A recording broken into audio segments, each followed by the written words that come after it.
దీన్నే తెర మీదకి తీసుకొచ్చి మరి ఊపడం మంచిది కావడం మంచిది అంటారు అంతేనండి. తెర మీదకి తీసుకొచ్చి యాక్చువల్ గా మేడం ఇది యాక్చువల్ గా రాజకీయ కోణంలోకి మలిచేదానికి కారణం కేటీఆర్ గారే. కేటీఆర్ గారు ఒక అవార్డు వచ్చిన నటుడిని ఎలాగా అరెస్ట్ చేస్తారో, ఆయన ఎలా అవమానిస్తారు.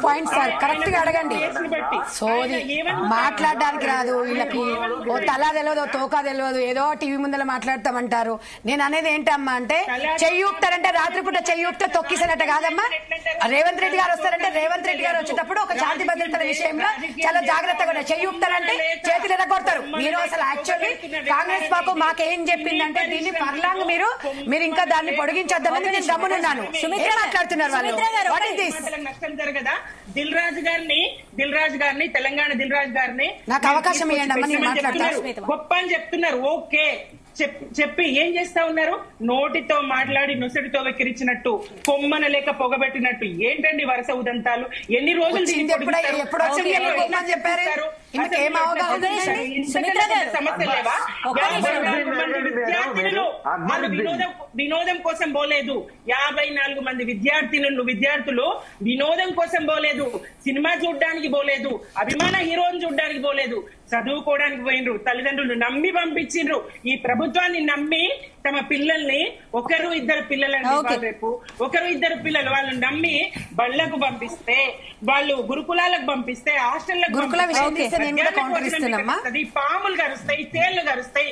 25 రోజుల అమ్మాయి నిమ్స్ హాస్పిటల్లో డెత్ బెడ్ మీద ఉంటది. మరణంతో ఆమె పోరాడుతుంది.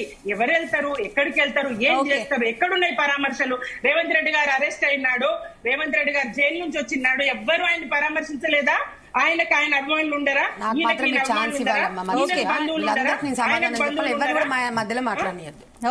ఉండరా? సుమిత్ర గారు ఒక నిమిషం మళ్ళీ మాట్లాడతాను. ఇప్పుడు వీళ్ళందరూ మాట్లాడిన దానికి నేను ఒకటే అంటే, మా కరాటి కళ్యాణి గారు నేను బీజేపీ నాయకురాలు అన్నది.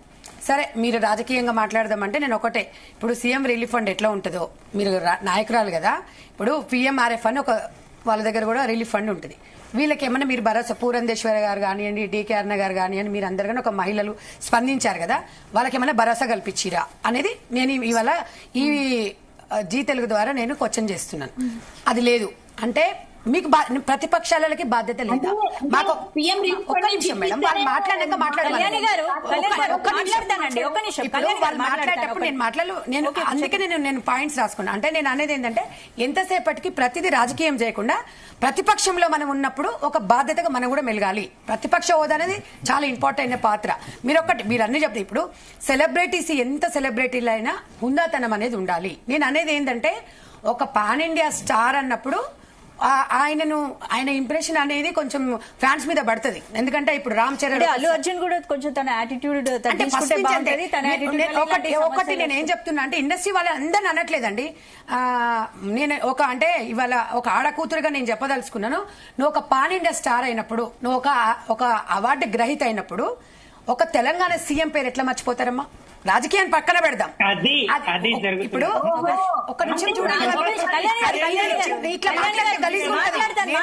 చెప్పిన నేను వాళ్ళు అట్లా మాట్లాడితే మేము ఒప్పుకున్నట్టు అవుతుంది మేడం, ఆగమని చెప్పండి. కంప్లీట్ చేసినాక మాట్లాడు. అయితే ఇలా వాటర్ మీరు యాక్టింగ్ ఒక్కసారి చూడండి. అంటే నేను అనేది ఏంటంటే ఇవాళ రేవంత్ రెడ్డి గారు కాంగ్రెస్ పార్టీ సీఎం కాదమ్మా. ఇవాళ ప్రధానమంత్రి మోడీ గారు బీజేపీ నాయకుడు కాదు. అందరికీ ఆయన ప్రధానమంత్రి, రెస్పెక్ట్ చేయాలి. ఆ రకంగా ఉండకుండా ఒక బాధ్యత రహితంగా ఉండాలని చెప్తున్నా నేను ఇవాళ అదేదో చేసిందని చెప్పట్లేదు. అంటే మన దాన్ని బట్టి ఉంటది. కొంతమంది ఇప్పుడు జగపతి బాబు గారు యాక్చువల్లీ హాస్పిటల్కి వెళ్ళొచ్చారమ్మా, వెళ్ళొచ్చి ఆయన పరామర్శించి వచ్చారు, చెప్పలేదు, నిన్న చెప్తున్నారు అతను. అంటే నేను అనేది ఏంటంటే ఇదే కేసీఆర్ గారు ఫిలిం ఇండస్ట్రీ వాళ్ళకి ఏం చేసిరు అంటే ఏం జీరో చేశారు. ఒక జయబోలా తెలంగాణ సినిమా తీసిన శంకర్ గారికి మాత్రమే ఒక ల్యాండ్ ఇవ్వడం జరిగింది. ఆ ల్యాండ్ కూడా మళ్ళీ లిటికేషన్ ల్యాండ్ లో ఉండి కోర్టు పరిధిలోకి వెళ్ళింది. మీరందరూ ఆత్మ పరిశీలన చేసుకోవాలి. కాంగ్రెస్ ప్రభుత్వం సినిమా ఇండస్ట్రీకి ఎంత చేసింది అనేది వాళ్ళ ఆత్మ, అవునన్నా కాదనే డామ్ షూర్ అది.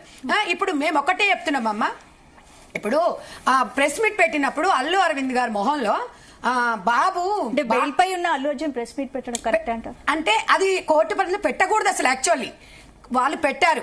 మార్నింగ్ అడ్వకేట్స్ కూడా చెప్పారు. సరే వాళ్ళ బాధ ఏదున్నా ఆ పెట్టిన దాంట్లో ఓ తప్పు చేసినా కూడా ప్రజలకు ఒక మెసేజ్ ఇస్తుందేమని చూసినాం.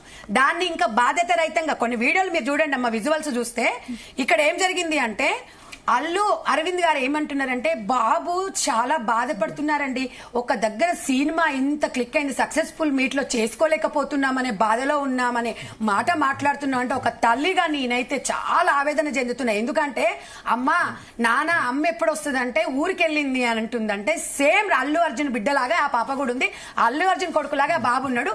మానవత్వంతో మనం అది ఆలోచించాలి గానీ మనం రాజకీయాలు అనేది నేను ఈ రోజు ఎందుకు పొడిగించట్లేదు, ఎందుకు దాన్ని పర్లాంగ్ పొడిగించను, ఎందుకంటే ఇది ఇంతటితోని ఎండ్ అయిపోవాలి. దీని వల్ల ఒక్క నిమిషం అమ్మ, నేను మాట్లాడిన తర్వాత వాళ్ళని మాట్లాడమని చెప్పి అందరికీ నీ సమాధానం. ఇంకొకటి ఒక్క నిమిషం ఆగమనండి మేడం, మీరు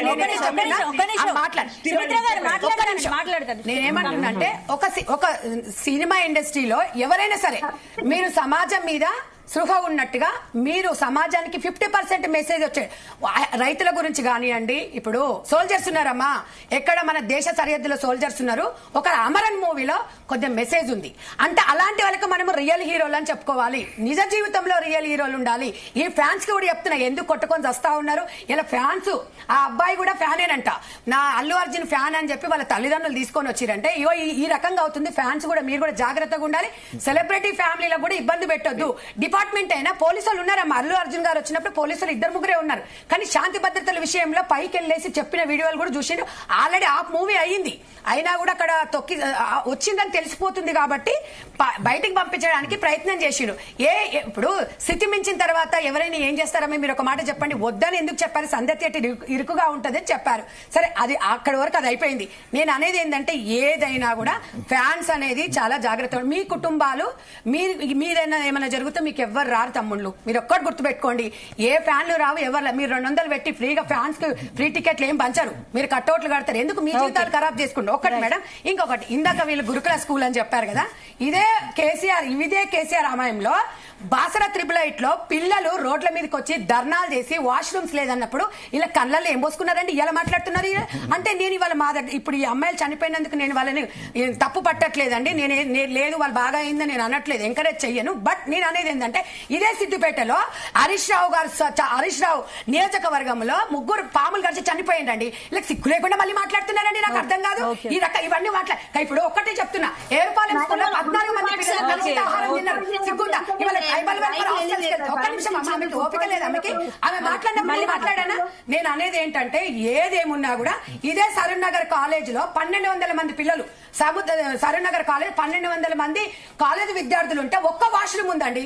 వీళ్ళు ఏం మాట్లాడుతున్నారండి, వీళ్ళు మేము ఏం విఫలమయ్యాం, మీరు 10 ఏళ్ళు ఏం బిక్కిరు నాకు అర్థం కాదు. ఇప్పుడు నేను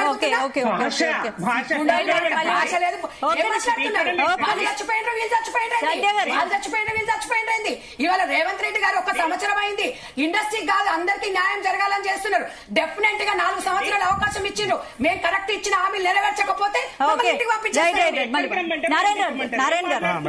మీరు చెప్పండి, ఇప్పుడు సినీ పరిశ్రమలో రాజకీయాలు ఎక్కువ ఒక్క నిమిషం దృష్టి మళ్ళిస్తారు. సుమిత్ర గారు మీరు చేసింది ఏమున్నది?